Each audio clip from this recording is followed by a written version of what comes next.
Hey everyone, welcome back to BizCraft. I don't know what episode we're on anymore, to be honest. Let's start the timer. So, what is the order of business today in Minecraft? Well, here we are. Um, Let me breed some of these sheep. Never mind, they've all been bred. Cool. So, last time we were making a farm. We just needed to put some seeds down. That I've got like potatoes. I had like melons, so put them all down, as you do. And those are all growing, which is great.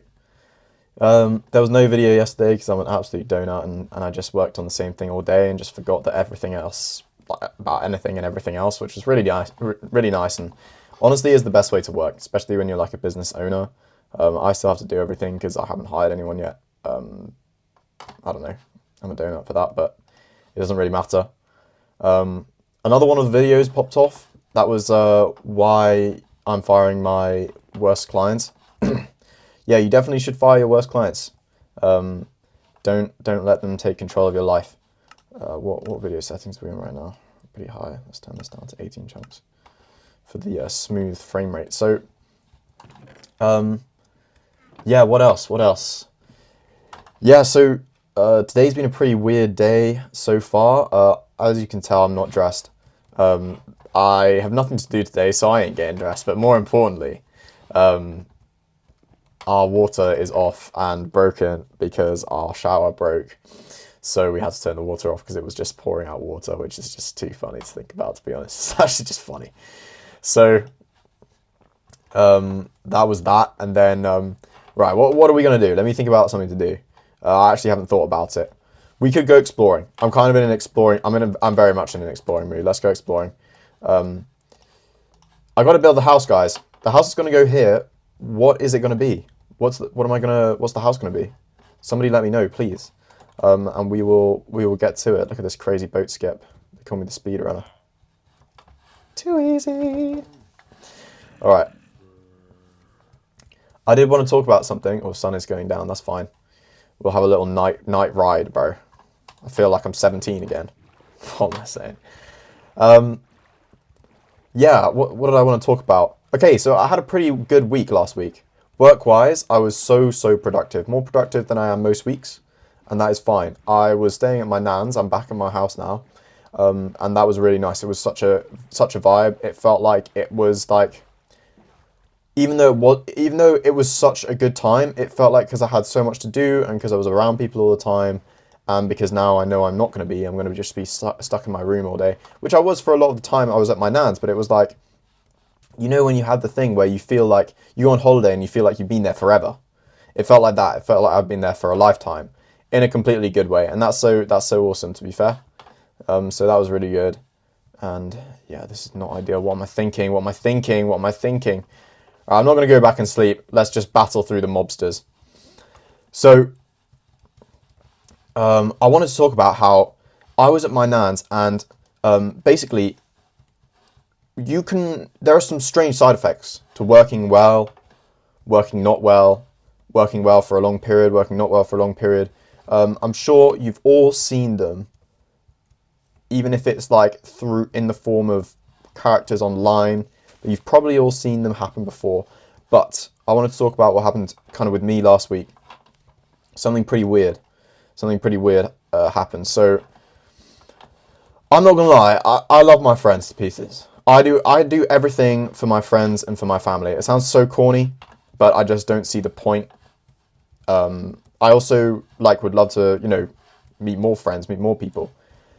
I just don't see the point in doing anything for just myself. There's a lot of games that I want to play, but I don't want to play them. Like video games that I've seen that look really good, but I don't want to play them because I want to play them with friends. One of them is going to be Sea of Thieves. I never played Sea of Thieves, so I'm going to play that with some mates, and I would never do that by myself. Like, why would you play Sea of Thieves by yourself when you can play it with friends? You know what I mean? So, okay, so we're just spawning in, I guess. So, despite that fact that I kind of don't really... Friends are so important. Really bad aim. I just feel like I can be like feel pretty distant from my friends in the moment. And one of those, just every now and again, I'm sure everyone gets this. But but it happened last week pretty severely. I went to play paddle with some friends, and it wasn't bad at all. We had a great time. But bro, I was so geeking. I was tweaked. I was bugging.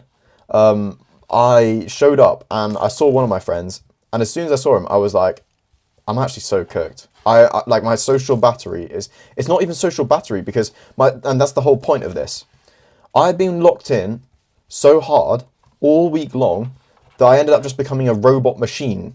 I'd switched, like, you blunt your brain just doing repetitive stuff over and over again, which is what business is, so much more than doing like anything crazy techy. I love doing like the actually like creatively and cognitively demanding stuff in business because it's a break from the absolute turmoil that is just the repetitive nonsense boring stuff. And that's what I did for the whole last week. I do a lot of using AI just to save brain capacity, like something that I could technically do if I put my whole heart into it. But I'm just going to give it to AI, and then I'll be able to work harder, like continue to work during the day, at the end of the day, and I won't have lost all my mental bandwidth. I won't have like overclocked, got too tired, be rubbish at the next thing, right? If you give it to AI, it's like outsourcing, and then it's basically like you did nothing all day, and so you can continue to work. By the way, I've lost track of where we're going, so I'll venture back. But yeah, so as a result of that, I got to the paddle session. Paddle's a sport, by the way. It's like tennis, and rocked up, and yeah, I just didn't know what to say the whole time. I was so locked out, and I the same way with my business and with a lot of life, I tend to take it like not emotionally seriously, but I really like the idea of like locking in on a session of paddle, right? I had the preconception going into it, and I've played with my friends before, so this is how out of touch I am. I had the preconception going into it that I would take it not too seriously, but more seriously than they would want to take it. You can't really take it too seriously. Because they wouldn't have taken, if I had got there and locked in really hard and just been super focused on the game and barely said anything, they wouldn't have been like annoyed or angry at it. They barely would have noticed it. They wouldn't have minded because we're there to play paddle, right? So it's fine. It's fair enough, yeah? I went in thinking that if I did that, that would be wrong, or that I shouldn't do that because they wouldn't want me to, or something like that, right? GG, bro. He got cooked. 20 years old, by the way. That's crazy. I don't want to get knocked into there. That would be such an L. That's pretty cool, though. Crazy mind. Yeah, I don't want to get knocked in. It is nighttime. There's an archer. He would have been my demise. So, yeah, I basically was so locked out.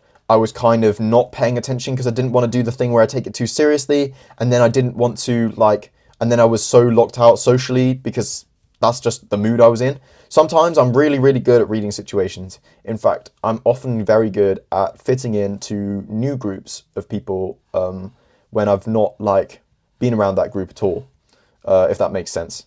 I try not to make people feel awkward. I try not to make people feel like, oh, who's the new guy? And then they have to talk to the new guy. You know what I mean? So I'm kind of quite aware of that specific type of scenario. But, bro, I was cooked. And that was a result of working super hard all week. So what the hell is the chicken gathering, dude? Hey, I'm here for it. Chicken jockey. All right. So... pretty weird experience. I think the takeaway is just don't take yourself too seriously. That's for sure. The thing. I'm pretty good at not taking myself too seriously. I've got some friends that would agree, got some friends that would disagree. I really don't care. There's just at any point in time, there's so many avenues you can go down. In any conversation, there's so many things you can say.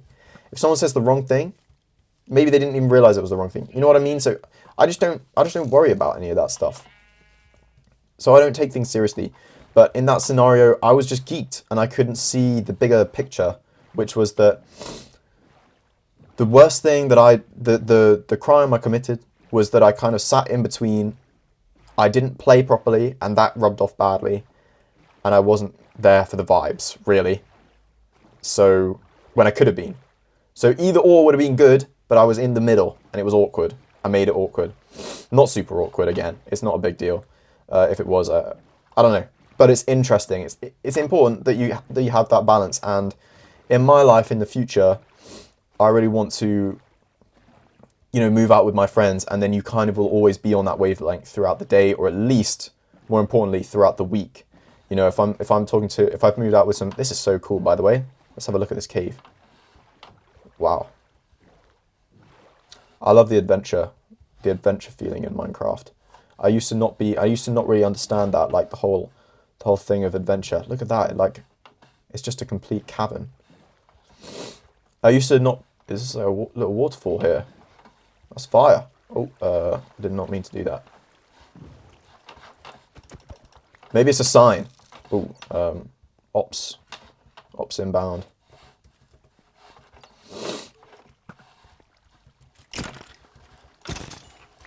Get cooked. So, yeah, that's kind of it. What time are we on right now? 8 minutes left. Yeah, that's kind of what I wanted to yap about mainly. I do have some interesting points on negotiation, though. Don't tune out. I've been reading a book called Never Split the Difference. It's written by, I think, a guy called Mike Voss. And Mike Voss is an FBI negotiator. And he's transformed the game. He was goated. Now has his own agency where he helps other people. There's a bit of emerald there. That's crazy. He helps companies with negotiation, training, all sorts. Probably also sales, because that is kind of negotiation. But he's just a genius. So I've got some points on my left here, because the book is very in-depth. I'd have to read it a couple more times and maybe even take notes to get the most out of it, just because it is, really good. It's really detailed.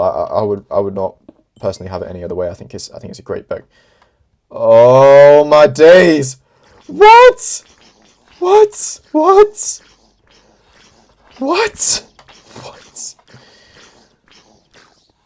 Baby zombie maxing. Yeah, get out of my game. I'm not dealing with all that.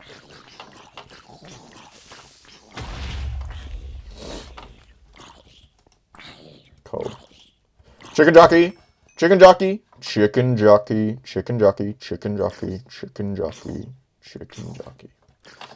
Yeah, my bad, guys. I've just seen 4 baby zombies in a row. That is super weird, to be fair. Okay, pretty interesting place. Yeah, so let's get back in my boat and let's start talking about this negotiation. So negotiation is like the sparkly thing where people who don't do entrepreneurship and business think that negotiation is more powerful than it is, or that, negotiation is so powerful and so important, and you got to get it right. But say you have good negotiator versus good negotiator, it's not gonna be that sparkly and fantastical. You know what I mean? So it's not that deep, basically. But you got to know the basics, and when you do know the basics, you'll be able to cook hard, big time. And this book that I've read talks about the fundamentals of it. It doesn't talk about, oh, if you're in this situation, then do this, or if you're in this situation, do this. It doesn't talk about that. It talks about the fundamentals, which is super interesting. So the big 3 tools is what Gemini has come up with here. I've read about all this stuff, so that's kind of my thinking here. I'm not just relaying information that you could search up yourself. You could, but I can give some insights because this is going to be kind of abbreviated from Gemini, which is fine. Lots of apples in that chest. That's crazy. And another bundle, which you love to see. So mirroring. So this is the easiest one to explain.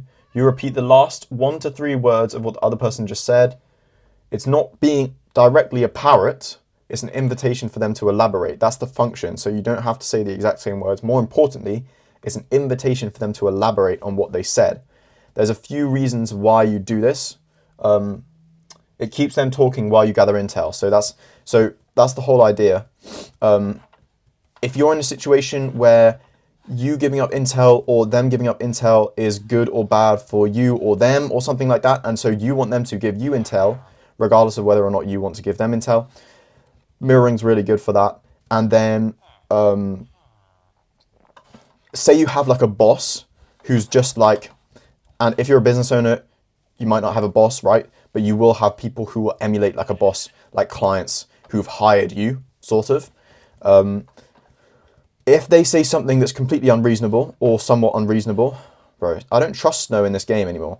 It's because you can fall through it, can't you? I feel like it's an accident waiting to happen. I feel like that's what that is. I don't want to go down there. This is so cool. Look at this. There's a cherry blossom mountain over there, which is so awesome. I can't lie. Right. Yeah, this is fire. So if you have like someone who emulates a boss or a boss, whatever, if you go and if they are demanding something of you that's quite unrealistic or that's rude or unfair, and you can't get a word in edgeways, or they won't budge, or you think you should do it differently, what you can do is mirror them. So what this will look like in practice is they say, I want you to do this and I want you to do it my way, and then from doing it because my way is the tried and tested way, but you know that the one that the thing that they're asking for is very expensive or cost or time consuming. When you could do it via AI, it may take, I don't know, more money, but it will take a huge amount less time or something like that. We got the goats up here, bro. This is what the Minecraft's just a joy that keeps on giving. You know what I mean? So mirroring, bro, I'm so bad at explaining stuff. Yeah, so you have the boss. The boss is saying, yap, do this my way, do this my way. If they say something tactical like, I want you to build this with Photoshop. We want you to use Photoshop. But you know that you can do everything you can do in Canva with AI and Canva's tools. You say, in Photoshop, for example, question mark. That's how you'd say it. And then they'd elaborate. And you can keep doing this. And it will roll on into them having to fully explain themselves. And then even if they explain themselves and think they're right, if they explain themselves and think they're wrong, bingo, you've got it. If they explain themselves and think, whoa, what did I just see? Bro, these goats can do all sorts. This looks like a crater, by the way. I'm seeing some alien vibes. This is really weird world generation, actually.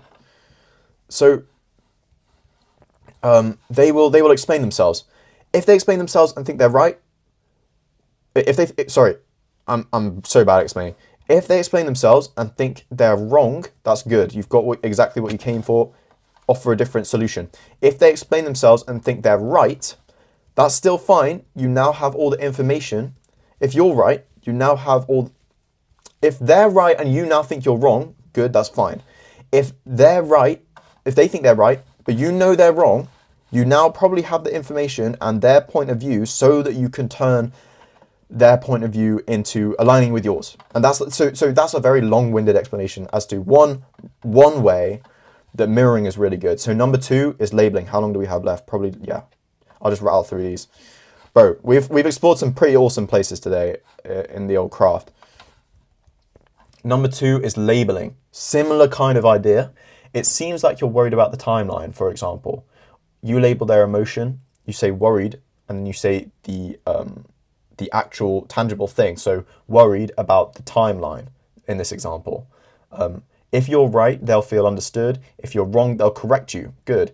Either way, you get more info. Again, it's looking for that more info.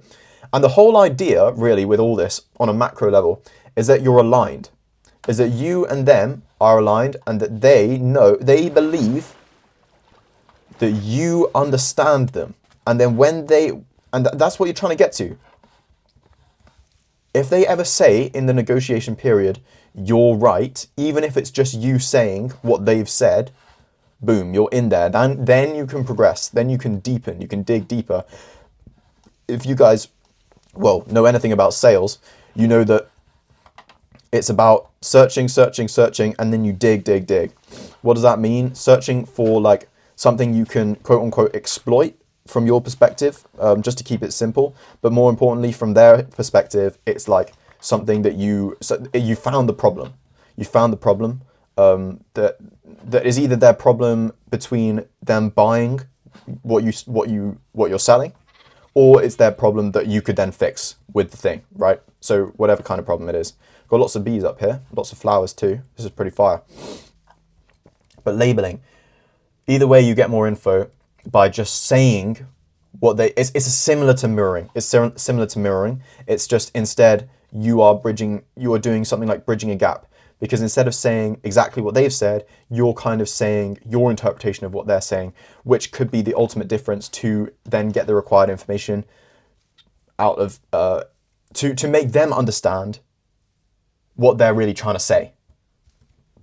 Bad explanation, but I hope that makes sense. And then the last thing is calibrated questions. This is kind of like the next one, I think. Never ask why. It sounds accusatory. Ask how or what. The gold standard question is, how am I supposed to do that? So, for example, this was one story straight from the book. The guy who wrote this goes into a car dealership. There's a truck that he really likes. He travels all the way across the country to go and get the truck that he likes. It's 36k. He's going to try and get it for 30k. He goes in there and he says, I really, really like that truck. He explains it in the book. He genuinely really likes it. I really, really like that truck. It costs 36k, but I only have $30,000 to my name. And the guy said, and he says, is it possible we could do it for anything cheaper? Or no, sorry, he gives an extreme anchor. So what he says is, could I get it for something like 25 grand? Something like that. And then the salesman laughs, goes, no, that's $11,000 lower. We can't do it for you for that. And then what happens next is the guy goes, okay, well, I can do it for can you do it possibly for any cheaper? This is really embarrassing. He basically says, how can I do that? Exactly. So never asking why you can't do this, why you can't do that, why can't you drop the price? Why you say from your perspective, how am I supposed to do that? If he's gone into the dealership and he's saying he only has 30 grand, and the clerk says, okay, we can only bring it down to like 30. I know you want it for 25 grand, which is crazy. We can only bring it down to like 35 grand. The guy says, how can I do that? Because he's saying he only has 30 grand to his name. I only have 30k to my name. He probably comes up with some elaborate kind of story, because he probably does. In this instance, he probably does have 36k and probably would have paid it. But he's a negotiator and knows exactly how this is going to go, so he can just do this instead and pay 6k less. Kind of questionable. Anyway, the store clerk leaves the silence. He goes silent, and he just waits. But this is a master negotiator, so he just lets the silence sit, and then eventually, because he's not going to leave. So the store clerk goes, okay, this is weird. I'm gonna ask my supervisor, which is exactly what you want. That's like a bingo kind of moment. The supervisor goes back into the store for ages, comes back. He's been talking to his supervisor. Comes back, says, okay, we can do 34,000. Again, the guy just says, well, how can I do that? I have 30 grand. That's all I can pay. I can't do 34. It's nothing's changed here. So eventually the store clerk goes, realizes he has to go back again. He comes back. He comes back with a thing that says, you win, with a bunch of smiley faces around it. And it says 32 grand. And the guy sticks to his word and says, well, how can I do that? I only have 30 grand. I said I only have 30 grand. The guy goes back again, comes back for 30 grand. At this point, the store clerk's pretty pissed, but he gets the point, right? And he's a good enough salesman, to know that it's better to sell it for 30 grand than not at all. Even in this scenario, it's better to sell it than to wait all of this stuff, because then the demand goes up. They could even, if they really wanted to, contact the dealership if they need another one, the original manufacturers if they need another one. You know what I'm saying? So it's better to sell it. It's better to sell it for the 30 grand. The negotiator knows this. He has the power. So just by saying how could I do that? I only have 30 grand. He gets 6 grand off his thing, and came in with the original lower offer to psychologically make it seem like there was a middle ground, even though that 30 grand was exactly what he wanted in the first place. So yeah, negotiating is actually mad interesting. But yeah, that's everything for today. Thank you very much for watching. Please let me know what you want the house to be. What should the house be built out of? What should it be? And what is the goal for the series? Because I don't really know. I don't really know what it should be. Should it be the Ender Dragon? Should it be... Let's make the goal find the Ender Dragon. And we'll get to that eventually. But what would you like me to talk about as well? More importantly, leave your comments below and let me know what you want me to say, what you want me to talk about, and what's your business experience? What businesses are you working on right now? What businesses are you maybe even just interested in the future? And we'll talk about that, because it's so interesting to me, and I'd be happy to help in any way I can. So thank you very much for watching.